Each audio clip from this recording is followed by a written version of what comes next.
الحمد للہ رب العالمین والصلاة والسلام علی اشرف الانبیاء والمرسلین نبینا محمد وعلی آلہ وصحبہ ومن اقتدى بہدیہ واستنى بسنتہ وسار علی نہجہ الی یوم الدین اما بعد۔ قابل قدر اور قابل احترام سامعین حضرات، السلام علیکم ورحمۃ اللہ وبرکاتہ۔ دعاؤں کے سلسلے میں قرآنی دعاؤں کا سلسلہ جاری ہے، اور آج ایک دعا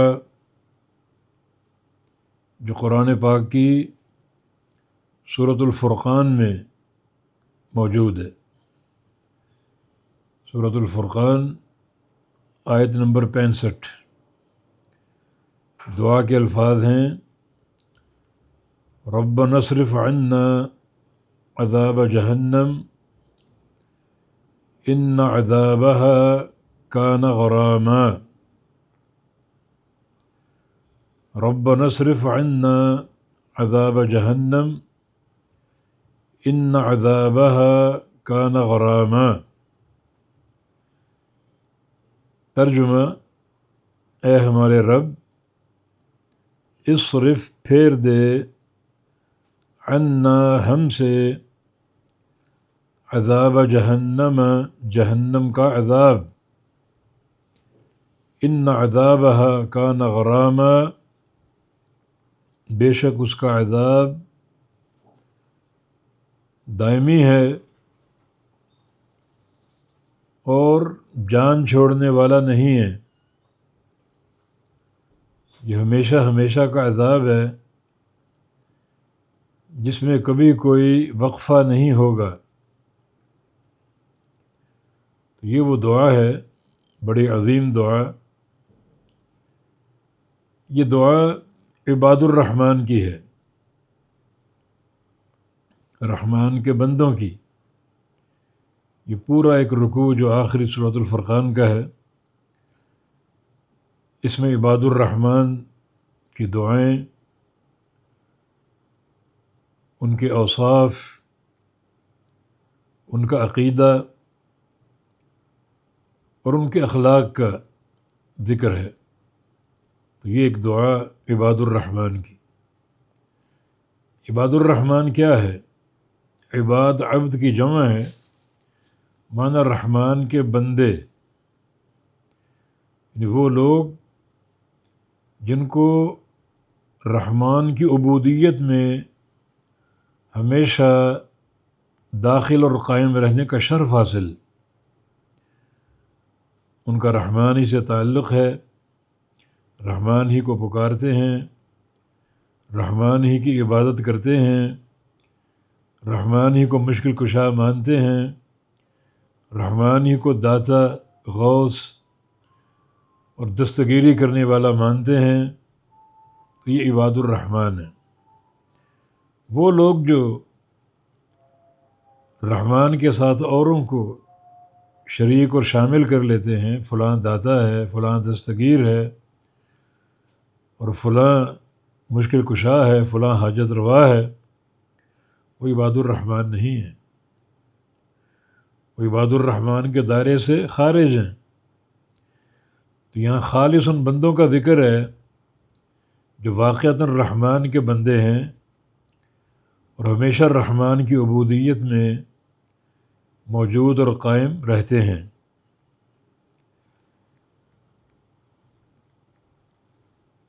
کیا دعا ہے؟ ربنا، اے ہمارے رب۔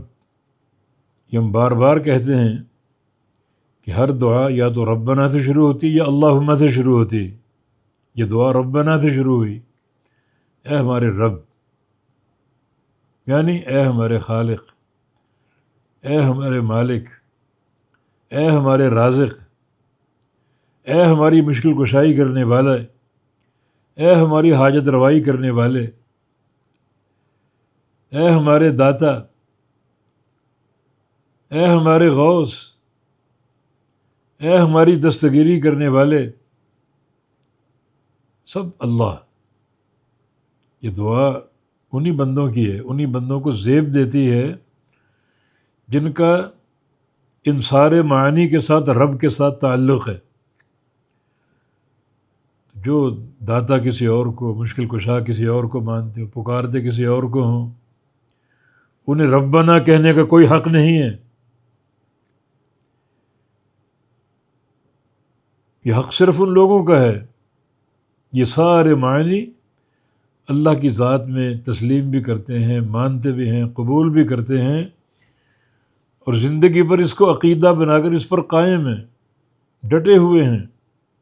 وہ کہیں کہ ربنا، اے ہمارے رب،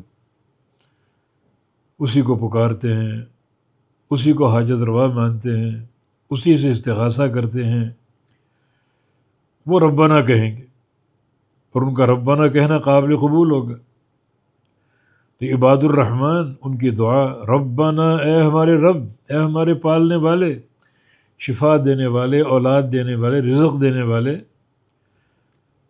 مشکل کشائی کرنے والے، حاجت روائی کرنے والے، وہ لوگ کہاں کھوئے ہیں جو ان سارے امور کو غیروں کے نام الاٹ کر رہے ہیں۔ ربنا، اے ہمارے رب، اصرف عنا، پھیر دے ہم سے، عذاب جہنم، جہنم کا عذاب۔ بڑی قیمتی دعا ہے یہ، جہنم کا عذاب ہم سے پھیر دے۔ جہنم کیا ہے؟ اللہ کے عذاب کا ٹھکانہ، بہت بڑا گھر اللہ کے عذاب کا، جس کا تعارف کتاب و سنت میں موجود ہے۔ نبی علیہ السلام کی حدیث ہے کہ نارکم ہذہ جزء من 70 جزءا من نار جہنم۔ یہ دنیا کی آگ ہے نا، جو لوگوں کو جھلسا دیتی ہے، لوہے کو پگھلا دیتی ہے، جہنم کی آگ اس سے 70 گنا زیادہ گرم ہے۔ کیسی عذاب ہوگی، کیسی آگ ہوگی، کیسا عذاب ہوگا وہ؟ یہ جہنم کا تعارف۔ صحیح بخاری کی ایک حدیث میں رسول اللہ صلی اللہ علیہ وسلم کا فرمان ہے کہ اشتکت النار الی ربها فقالت یا رب اکل بعدی بعد۔ جہنم نے اللہ کے دربار میں شکوہ کیا کہ اے اللہ، تو نے اتنی تیزی میرے اندر پیدا کر دی، اتنی شدت اور حدت کہ میری آگ مجھے کھا رہی۔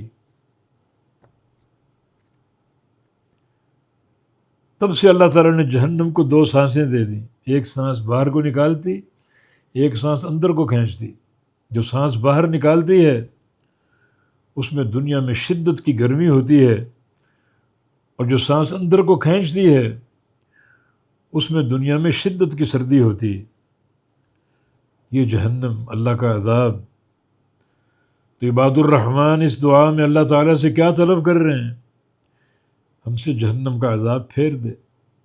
بڑا ہولناک ٹھکانہ ہے یہ، عذاب علیم ہے، عذاب مہین ہے، عذاب شدید ہے، عذاب عظیم ہے۔ اس کو پھیر دے ہم سے۔ بڑی قیمتی دعا ہے یہ۔ ان عذابہ کان غراما، یہ ان حرف تعلیل یہاں پر تاکید کا حرف ہے، لیکن علت کا معنی دے رہا ہے۔ ہم سے جہنم کا عذاب کیوں پھیر دے؟ بے شک اس کا عذاب غرام ہے۔ غرام چمٹ جانے والا، دائمی، ہمیشہ قائم رہنے والا، اس میں کبھی تعطل نہیں آئے گا، کبھی وقفہ نہیں آئے گا۔ غرام اصل میں غریم، اس کا تعلق قرضے سے ہے۔ مقروض انسان بھی غریم ہے اور قرض خواہ بھی غریم۔ تو ایک غریم کو چمٹ جاتا ہے اپنا قرضہ وصول کرنے کے لیے، اس کو چھوڑتا نہیں ہے۔ تو جہنم کے عذاب کو غرام کہا گیا ہے، چمٹ جائے گا، چھوڑے گا نہیں، وقفہ نہیں ہوگا، دائمی عذاب ہے یہ۔ تو غور کریں کس قدر تکلیف دہ ہوگا۔ جو جہنم میں لوگ ہوں گے عذاب کی شدت میں، وہ اس عذاب میں تخفیف کے مطالبے کریں گے، تخفیف کے سوال کریں گے۔ قرآن کا ایک مقام، وَنَادَى أَصْحَابُ النَّارِ أَصْحَابَ الْجَنَّةِ أَنْ أَفِيضُوا عَلَيْنَا مِنَ الْمَاءِ أَوْ مِمَّا رَزَقَكُمُ اللَّهُ، جہنمی پکاریں گے جنتیوں کو، ہم پر تھوڑا سا پانی ڈال دو، کہ جو رزق اللہ نے آپ کو دیا اس میں سے کچھ ہمیں کھلا دو۔ تو پانی طلب کریں گے، پانی پلا دو، پانی اوپر ڈال دو، کوئی رزق ہمیں کھلا دو، یہ مطالبہ کریں گے۔ مگر ان کا جواب کیا ہوگا؟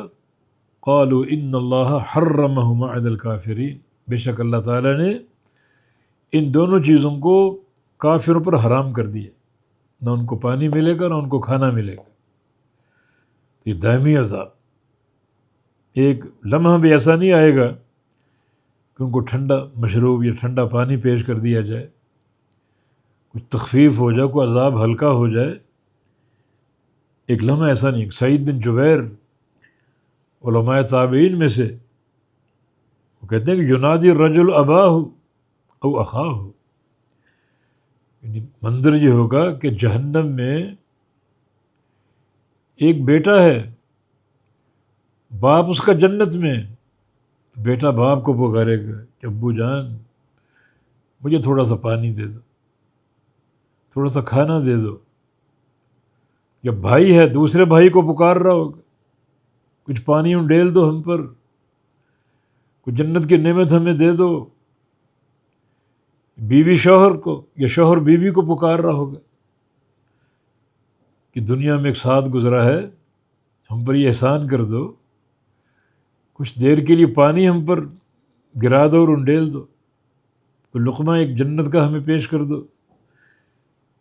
اللہ تعالیٰ کہے گا اس کو جواب دو، ان اللہ حرمہما علی الکافرین، بے شک اللہ تعالیٰ نے جنت کی ہر نعمت کو کافروں پر حرام کر دیا۔ تو اہل جہنم اتنا عذاب چمٹا ہوا ہے کہ تھوڑا سا پانی طلب کر رہے ہوں گے۔ بلکہ ایک مقام پر قرآن کہتا ہے وقال الذین فی النار لخزنۃ جہنم ادعوا ربکم یخفف عنا یوما من العذاب، کہ جہنمی جہنم کے داروغوں سے کہیں گے، جہنم کے فرشتوں جو ان پر مقرر ہیں ان سے کہیں گے رب سے دعا کرو اللہ تعالیٰ ایک دن کے لیے اس عذاب میں تخفیف کر دے، عذاب کو ہلکا کر دے۔ عذاب ٹلے گا تو نہیں، چمٹا ہوا ہے، اللہ اس میں کچھ نرمی کر دے، کچھ تخفیف کر دے، کچھ عذاب میں کمی کر دے ایک دن کے لیے۔ یہ کون کہیں گے؟ جہنمی۔ کن سے؟ جہنم کے داروغوں سے، فرشتوں سے۔ اس وقت فرشتے ان سے ایک سوال کریں گے، الم یأتکم رسل، تمہارے پاس رسول نہیں آئے تھے؟ دعوت دینے والے نہیں آئے تھے؟ اولم تک تأتیکم رسلکم بالبینات، تمہارے پاس رسول آیات بینات لے کر نہیں آئے تھے، معجزات لے کر نہیں آئے تھے، اللہ کے اوامر لے کر نہیں آئے تھے؟ قالوا بلا، کہیں گے کیوں نہیں، انبیاء آئے تھے، مرسلین آئے تھے، ہم تک دعوت پہنچی تھی مگر ہم نے قبول نہیں کیا۔ تو فرشتے کہیں گے فدعوا، پھر خود ہی پکارو رب تعالیٰ کو۔ فما دعاء الکافرین الا فی ضلال، کافروں کی دعا کبھی قبول نہیں ہوگی۔ تو ایک دن عذاب کی تخفیف کا مطالبہ کریں گے، عذاب نہ ٹلے گا نہ ہلکا ہوگا، بلکہ جوں جوں وقت گزرے گا عذاب کی شدت میں اضافہ ہوتا جائے گا۔ دیکھیں یہ کتنی قیمتی دعا ہے یہ، کہ لوگ متقین عباد الرحمن دعا کریں ربنا اصرف عنا عذاب جہنم، اے ہمارے رب ہم سے جہنم کے عذاب کو پھیر دے، ان عذابها کان غراما، اس کا عذاب تو چمٹا ہوا ہے، پیچھا چھوڑتا ہی نہیں، جان چھوڑتا ہی نہیں، دائمی عذاب۔ اللہ اکبر۔ تو اس طرح دعائیاں دیں گے، فرشتوں سے یہ تقاضا کریں گے کہ آپ دعا کر دیں اللہ تعالیٰ ہم سے ایک دن کے لیے عذاب ہلکا کر دے، مگر نہیں، تم پر اللہ کے انبیاء کی حجت قائم ہو چکی تھی، دعوت پہنچ چکی تھی، توحید کی، سنت کی، تم نے قبول نہیں کی۔ خود دعا کر لو اگر قبول ہوتی ہے تو، لیکن نہیں، یہ دعا رائے گاں، ختم، بالکل برباد۔ تو پھر یہ دعا بڑی قیمتی ہے۔ عباد الرحمن کی دعا کہ اے اللہ ہم سے جہنم کے عذاب کو پھیر دے، بے شک جہنم کا عذاب جو ہے چمٹنے والا، دائمی، ہر وقت لازم رہنے والا، اور اس کی شدت بڑھنے والی ہمیشہ، اس عذاب کو پھیر دے۔ تو یہ دعا دنیا میں کر لو، قیامت کے دن دعائیں کرو گے، دعائیاں دو گے، لوگوں سے سوال کرو گے، فرشتوں سے سوال کرو گے، تو وہ وقت گزر چکا وقت، اب کوئی ان دعائیوں کا فائدہ نہیں، کوئی ان دعاؤں کا فائدہ نہیں۔ آج وقت ہے اللہ رب العزت سے یہ دعا کر لو کہ اللہ تعالی ہم سے جہنم کا عذاب پھیر دے، اس عذاب کو ٹال دے۔ ایک حدیث جناب انس بن مالک کی روایت سے مسند احمد میں، جامع ترمذی میں اور ابن ماجہ میں صحیح سند کے ساتھ ہے، رسول اللہ صلی اللہ علیہ وسلم نے فرمایا ما سأل رجل مسلم اللہ الجنہ، کوئی مسلمان آدمی سچے عقیدے والا اللہ تعالیٰ سے جنت کا سوال کرے، ثلاثاً، 3 بار، کیا کہے؟ اللہم انی اسألک الجنہ، یا اللہ میں تجھ سے جنت کا سوال کرتا ہوں، 3 بار یہ سوال کر لے، جنت اس دعا کو سنتی ہے، اللہ سناتا ہے اسے، اور جنت اللہ سے کہتی ہے، قالت الجنہ، جنت اللہ سے کہتی ہے اللہم ادخلہ فی الجنہ، اے اللہ یہ بندہ کس طرح دعا کر رہا ہے، جنت کا سوال کر رہا ہے، یا اللہ اس کو جنت عطا فرما دے، اس کو جنت کا داخلہ عطا فرما دے۔ اور وَلَسْتَجَارَ رَجُلٌ مُسْلِمٌ النَّارَ ثَلَاثًا، اور ایک مسلمان اگر جہنم سے 3 بار پناہ طلب کر لے، کیا کہے؟ اللہم اجرنی من النار، یا اللہ مجھ کو جہنم سے بچا لے، یا اللہ میں انی اعوذ بک من النار، یا اللہ میں جہنم کے عذاب سے تیری پناہ میں آتا ہوں، یہ اپنی پناہ میں لے لے، 3 بار یہ دعا کر لے، تو الا قالت النار، جہنم کہتی ہے اللہم اعذہ منی، یا اللہ اس کو مجھ سے بچا لے، اپنی پناہ میں لے لے، مجھ سے اس کو نجات دے دے، جہنم سفارش کرتی۔ کثرت سے دعا کہ اللہ تعالی ہمیں جنت کا داخلہ عطا فرما دے، اور اللہ ہم سب کو جہنم کے عذاب سے بچا لے۔ تو آخر میں ہم یہ دعا کرتے ہیں سارے سننے والے، میں بھی اس میں شامل، آپ بھی اس میں شامل، 3 بار، اللہم انا نسألک الجنہ، اللہم انا نسألک الجنہ، اللہم انا نسألک الجنہ، اور دوسرا اللہم انا نعوذ بک من النار، اللہم انا نعوذ بک من النار، اللہم انا نعوذ بک من النار۔ هذا وبارک اللہ فیکم، اقول قولی هذا واستغفر اللہ لی ولکم، وآخر دعوانا ان الحمد للہ رب العالمین۔